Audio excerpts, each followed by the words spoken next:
बिस्मिल्लाहिर्रहमानिर्रहीम। अस्सलाम वालेकुम स्टूडेंट्स, उम्मीद है खैरियत से होंगे। आज हम शुरू करते हैं नर्सिंग रिसर्च का जो यूनिट 2 है, एथिक्स एंड रिसर्च। तो उसका पार्ट 4 लास्ट पार्ट हम शुरू करेंगे और इसमें हम बेसिकली डिस्कस करेंगे रिसर्च मिसकंडक्ट। रिसर्च मिसकंडक्ट में आता है फैब्रिकेशन क्या है, फॉल्सिफिकेशन क्या है, फॉर्गिंग ऑफ डेटा क्या है। तो ये चीजें जो है ना हम इन डिटेल डिस्कस करेंगे इसी पार्ट में। ओके, अच्छा, रिसर्च मिसकंडक्ट क्या है? Research misconduct is the process of identifying and reporting unethical or unsound research. Simple ये रिसर्च और साथ में मिसकंडक्ट। जब रिसर्च कंडक्शन में आप मिसकंडक्शन करते हो तो ये क्या होता है कि इसमें जो है ना आप अनएथिकल यूज करते हो या अनसाउंड प्रैक्टिसेस जब आप उसमें यूज करते हो तो ये क्या होता है, ये मिसकंडक्ट होता है। जब भी रिसर्च कंडक्शन में आप अनएथिकल अनसाउंड प्रैक्टिसेस जो है ना वो आप यूज करते हो, चाहे वो the process of identifying and reporting, चाहे वो रिपोर्टिंग हो चाहे वो आइडेंटिफाइंग हो, तो उसमें जब आप ये अनएथिकल अनसाउंड प्रैक्टिसेस करते हो तो ये क्या होता है, रिसर्च मिसकंडक्ट होता है। अब अनसाउंड अनएथिकल प्रैक्टिसेस कौन कौन सी है? तो the United State office of the scientific and technology policy defines misconduct and its component as follows. अब मिसकंडक्ट कौन कौन सी है और उसकी कंपोनेंट कौन कौन सी है, ये देखिए। Definition of scientific misconduct, scientific misconduct या रिसर्च मिसकंडक्ट इसको हम कहते हैं। Okay, scientific misconduct is fabrication, falsification, plagiarism and proposing, performing or reviewing research या रिपोर्टिंग रिसर्च रिजल्ट। जब आप रिसर्च को प्रपोजल लिखते हो, जब आप रिसर्च परफॉर्म करते हो, जब आप रिसर्च रिव्यू करते हो, जब आप रिसर्च रिपोर्ट करते हो, उसका रिजल्ट रिपोर्ट करते हो, जो भी कंडीशन हो, जो भी आपका स्टेप हो, लेकिन जब भी आप उसमें फैब्रिकेशन करते हो, जब आप भी उसमें फॉल्सिफिकेशन करते हो, जब भी आप उसमें प्लेजरिज्म करते हो, तो ये होता है scientific misconduct with in a research. अब ये वन बाय वन वर्ड जो है ना हम इन डिटेल पढ़ेंगे। बेसिक 3 रिसर्च मिसकंडक्ट होते हैं या scientific misconduct, 3 death traps of the scientific career. Scientific misconduct क्या होता है? 3 डेथ ट्रैप्स होते हैं। डेथ ट्रैप्स या very dangerous situation during the scientific career, जिसमें प्लेजरिज्म, डेटा मैनिपुलेशन और फॉल्सिफिकेशन और डेटा फैब्रिकेशन, ये 3 चीजें बहुत ज्यादा डेंजरस होते हैं, बहुत ज्यादा रिसर्च ग्रेट साइंटिफिक मिसकंडक्ट है। सबसे पहले फैब्रिकेशन क्या? फैब्रिकेशन आप अपने आप से चीजों को फैब्रिकेट करते हो, न्यू चीजें बनाते हो। एक चीज रिसर्च का डेटा आपने कलेक्ट किया, लेकिन उस डेटा में वही रिजल्ट नहीं है जो आप अपने आप से जो है ना अपनी डिजायर्ड आउटकम के लिए जो रिजल्ट आप बनाते हो, जो ऑब्जर्वेशन आप अपनी तरफ से इनपुट करते हो, तो उसी को हम क्या कहते हैं? उसको हम कहते हैं फैब्रिकेशन। दूसरा होता है फाल्सिफिकेशन। फाल्सिफिकेशन सिंपली होता है कि ऑलरेडी एग्जिस्टिंग डेटा है, उस एग्जिस्टिंग डेटा में आप चीजों को चेंज करते हो, कुछ चीजें टर्मिनेट करते हो, कुछ चीजें चेंज करते हो। तो ये जो मैनिपुलेशन जब आप करते हो, जोल टोल जब आप करते हो, तो वो क्या होता है? फाल्सिफिकेशन। फाल्सिफिकेशन एग्जिस्टिंग डेटा में आप जोल टोल करते हो। ओके, फैब्रिकेशन आप जो है ना न्यू अपनी तरफ से न्यू चीजें ऐड करते हो। प्लेजरिज्म किस चीज को कहते हैं? प्लेजरिज्म जब आप किसी और के आइडियाज को, किसी और के वर्क को अपनी रिसर्च में पब्लिश करते हो बगैर उसकी इजाजत लिए, तो इसको हम कहते हैं plagiarism. Fabrication is making up data or result and recording or reporting them. Data को आप मेकअप करते हो, लेकिन मेकअप अपनी तरफ से आप डेटा को बनाते हो और रिजल्ट या रिजल्ट बनाते हो एंड रिकॉर्डिंग और रिपोर्टिंग देम। फिर उसको जो है ना आप रिकॉर्ड करते हो, आप रिपोर्ट करते हो, आप पब्लिश करते हो, और वो जो है ना वो एक्चुअली वो चीज एग्जिस्ट नहीं करता। आपने रिजल्ट पब्लिश किया, आपने उसमें डेटा पुट किया, लेकिन वो डेटा एक्चुअल में एग्जिस्ट नहीं करता। तो वो अपनी तरफ से आपने जब ऐड किया अपने गोल्स को अचीव करने के लिए, तो उसको हम कहते हैं फैब्रिकेशन। ओके, अच्छा, अब इसमें जो है ना फैब्रिकेशन सिंपली अगर नॉर्मल लाइफ में आप कहें ना, तो ये जो वो होती है ना लड़कियां, और लड़कियां जो मेकअप लगाती है ना, मेकअप उनको मुकम्मल तौर पे जो बदल देती है ना, तो क्या होता है कि वो रियलिटी में उसी तरह एग्जिस्ट नहीं करता, लेकिन उसको एक न्यू शेप उनको देते हैं। तो वो डिजायर्ड आउटकम जो अचीव करते हैं, और असल में वो चीज उन चीजों से जो रियलिटी में एग्जिस्ट नहीं करती, तो वो फैब्रिकेशन कहते हैं उसको।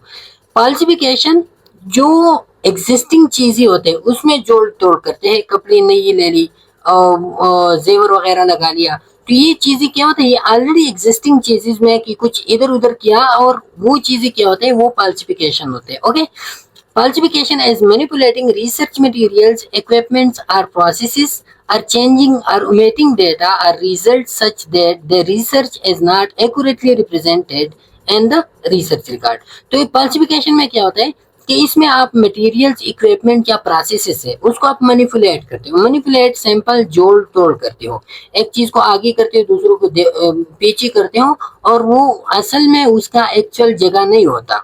ओके, तो वो चेंजिंग और ओमेटिंग डेटा, कुछ डेटा में आप चेंजेस लेते हो, कुछ डेटा आप ओमेट करते हो, खत्म करते हो, किस आर रिजल्ट या रिजल्ट होता है, और किस चीज के लिए आप करते हो, ताकि जो रिसर्च रिकॉर्ड है वो एक्यूरेटली न दिखा जाए, accurately that the research is not accurately represented in the research record।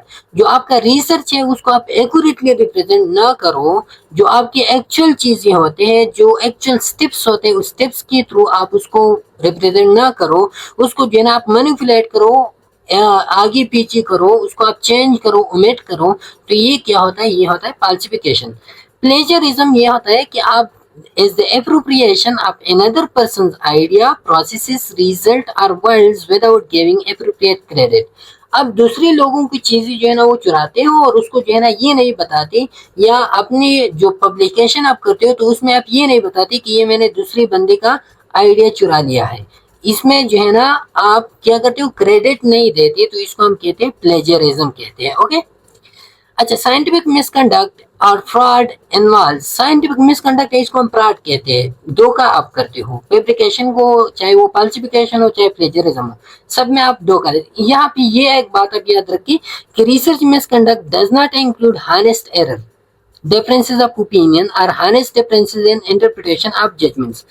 याद रखिए साइंटिफिक मिसकंडक्ट ये होता है इंटेंशनल होता है। इंटेंशनली जब आप कोई भी काम करते हो, चाहे वो आप चोरी करते हो, चाहे वो न्यू चीजें आप बनाते हो, लेकिन अनइंटेंशनल जो काम आपसे हो जाए, जिसमें आप हॉनेस्ट एरर, आपसे गलती हो गया लेकिन गलती आपने इंटेंशनली नहीं किया, आपसे जो है ना ओपिनियन डिफरेंसेस है, लेकिन opinion differences honest opinion differences है, आपका इरादा जो है ना वो गलत नहीं है, या जो है ना हॉनेस्ट डिफरेंसेस इन इंटरप्रिटेशन, एक बंदे ने एक जैसा इंटरप्रेट किया, दूसरे बंदे ने दूसरी जैसा इंटरप्रेट किया। अब ये जो इंटरप्रिटेशन आप करते हो, आपका मतलब ये नहीं होता कि मैं अपने गोल्स को अचीव करूं, आप अपनी बिहाफ पे जो है ना हॉनेस्टी शो करते हो, दूसरा बंदा अपने बिहाफ पे हॉनेस्टी शो करता है, या जजमेंट जो भी आप डेटा की करते हो, लेकिन ये क्या होता है, ये रिसर्च मिसकंडक्ट में नहीं आता है। रिसर्च मिसकंडक्ट में आता है इंटेंशनली, जब आप चीजों को खल्त मल करते हो, इंटेंशनली आप चीजों को खराब करते हो, तो ये आता है रिसर्च साइंटिफिक मिसकंडक्ट में। Okay, scientific misconduct or fraud involves such practices as fabrication, falsification और forging of data।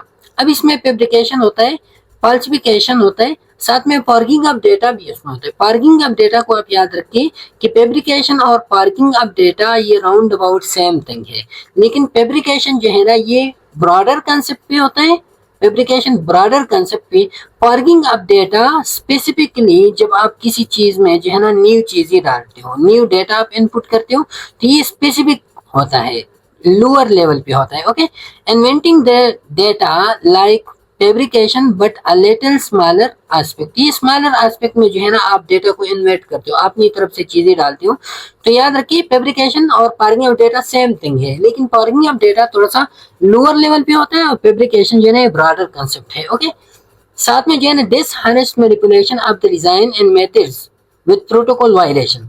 Manipulation of design and methods आप जो है ना डिसऑनेस्टली करते हो, हॉनेस्टली आप मैनिपुलेट करते हो, हॉनेस्टली नहीं, डिसऑनेस्टली इंटेंशनली आप गलत इरादे से जो है ना चीज करते हो, साथ में जो है ना जो रिसर्च प्रोटोकॉल्स होते हैं उसको आप वायलेट करते हो, तो ये भी मिसकंडक्ट में आता है।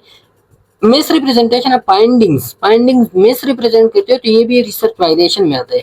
एंड प्लेजरिज्म भी साइंटिफिक मिसकंडक्ट में आता है। ओके, अब आपने जो है ना साइंटिफिक मिसकंडक्ट को किस तरह ओवरकम करना है, किस तरह आपने जो है ना इसको गुड कंडक्ट में चेंज करना है, तो जब आप सब्जेक्ट राइट को प्रोटेक्ट करते हो, आपने जो है ना बेनिफिट्स और रिस्क एनालिसिस इसका बैलेंस रखना होता है, आपने इन्फॉर्म कंसेंट ऑब्टेन करना है, और आपने जो है ना obtaining institutional approval of the research, research का इंस्टीट्यूशनल अप्रूवल जब आप अचीव करते हो, तो ये क्या होता है, ये जो है ना आप मिसकंडक्ट से जो है ना चीज को खत्म करते हो। ओके, अच्छा, फिर इसमें आता है अंडरस्टैंडिंग साइंटिफिक मिसकंडक्ट में DHS या department of health and human resources defines the scientific misconduct as fabrication, falsification, plagiarism, or other practices that seriously deviated from those that are commonly accepted within the scientific community for proposing, conducting, or reporting research. अब ये कहते हैं DHHS कि scientific misconduct क्या है, ये fabrication, फाल्सिफिकेशन, plagiarism है, या कोई जो भी प्रैक्टिसेस जो कम्युनिटी को एक्सेप्टेबल नहीं हो, जो कम्युनिटी के जो गाइडलाइंस है उसके अगेंस्ट हो, और जो जब आप किसी scientific community for proposing, conducting और रिपोर्टिंग रिसर्च, जब भी कब आप किसी रिसर्च को प्रपोज करते हो, उसको जो है ना आप कंडक्ट करते हो, उसको रिपोर्ट करते हो, तो उसी में कोई किसी भी किस्म की ऐसी प्रैक्टिसेस जब आप शामिल करते हो जो कम्युनिटी को, साइंटिफिक कम्युनिटी को एक्सेप्टेबल नहीं हो, तो वो क्या होता है, वो साइंटिफिक मिसकंडक्ट होता है। रिसर्च नेवर आकर बट डेटा, जैसा कि रिसर्च नेवर आकर बट डेटा रिपोर्टेड, जैसा कि फेब्रिकेशन में हमने कहा कि रिसर्च हुआ ही नहीं और आपने डेटा रिपोर्ट किया, कहाँ से आपने डेटा लिया, तो आपने अपने आप से इनपुट किया, तो ये फेब्रिकेशन है। फाइंडिंग वर कॉन्शियसली डिस्टॉर्टेड, या कुछ रिजल्ट्स आपने जो है ना कॉन्स्टेंटली डिस्टॉर्ट किया, मैनिपुलेट किया, तो ये क्या होता है, फॉल्सिफिकेशन होता है। और ये क्या होता है, ये साइंटिफिक कम्युनिटी इसको एक्सेप्ट नहीं करती, और ये आता है साइंटिफिक मिसकंडक्ट में। Other areas of scientific dishonesty में कौन कौन सी, और कौन कौन सी एरियाज है, non publication of the data, data को आप पब्लिश नहीं करती, छुपाते हो, रिसर्च आपने किया, रिजल्ट आपने लिया, लेकिन डेटा आपने छुपा लिया। पार्टी डेटा गैदरिंग प्रोसीजर आपने जो है पार्टी शो की, या आप पुअर डेटा स्टोरेज या रिटेंशन, आपका डेटा स्टोरेज या रिटेंशन जो है आपका पुअर है, या मिसलीडिंग ऑथरशिप है, तो ये सारी की सारी किया है, ये और भी डिसऑनेस्टी है, और भी साइंटिफिक मिसकंडक्ट है। लेकिन मेजर जो है ना वो तीन है, fabrication, falsification and plagiarism. Understanding scientific misconduct में फिर right to anonymity and confidentiality. Anonymity हमने कहा is been taken care if the subject identity is not linked with their data they have given. Anonymity क्या होता है कि subject identity जो है ना वो डेटा के साथ लिंक नहीं होता। मेन आपने डेटा ले लिया और सब्जेक्ट आइडेंटिटी उसके साथ है ही नहीं, तो एनानिमिटी मीन नाशनाइयत, अनजानियत। तो ये क्या होता है कि इसमें जो है ना डेटा और सब्जेक्ट आइडेंटिफाई नहीं करती, आप सब्जेक्ट को आइडेंटिफाई नहीं कर सकते।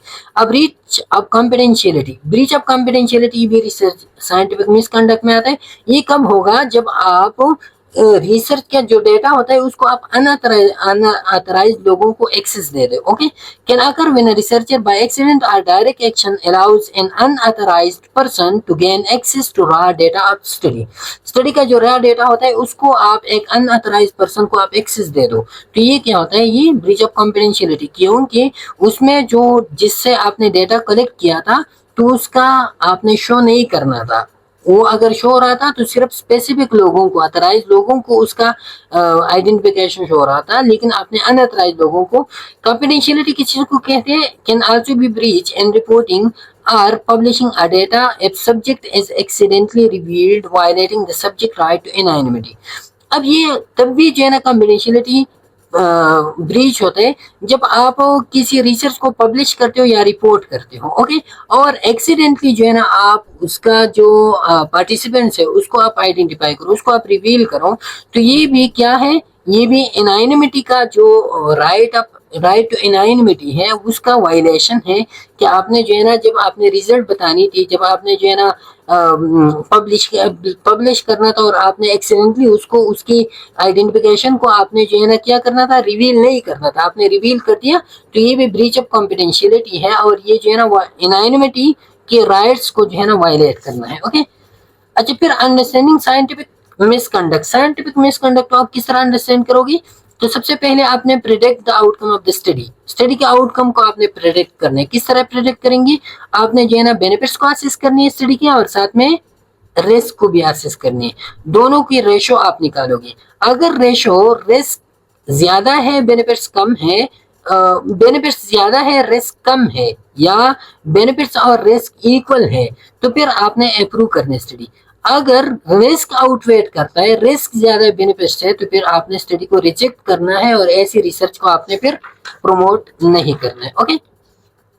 अच्छा, फिर critic the ethics of a study. Study की एथिक्स को जो है ना, स्टडी के एथिक्स को आप किस तरह क्रिटिक करोगे, किस तरह आप कहोगे कि ये स्टडी जो है ना ये एथिकल है या नहीं है। ओके।